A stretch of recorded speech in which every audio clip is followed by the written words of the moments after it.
In Denver, hundreds of people marched through the streets protesting the Supreme Court's decision to overturn Roe v. Wade.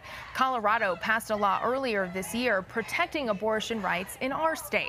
Marissa Armas joining us live from the Capitol tonight, where that protest began today. And Marissa, organizers of today's protest say there is still a fight here in Colorado. Absolutely, because while those in Colorado may still have rights to an abortion, those in other states likely won't, which advocates say raise other concerns. And now they're calling on our governor to act. We're fighting for what other states don't have.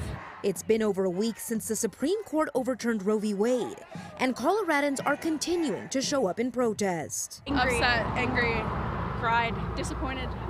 The world shouldn't be like this. Every woman has a right. It's their choice. It's their body. On Saturday, hundreds marched through downtown Denver with hopes of protecting the rights of people who may travel to the state to have an abortion. This is not only an attack on women, but trans people, healthcare all across the board. This affects not just women, but everyone. We need to be out here and we need to be militant about it in order to get change made. In Colorado, the right to have an abortion is still legal. And despite the SCOTUS decision, those laws will remain unchanged.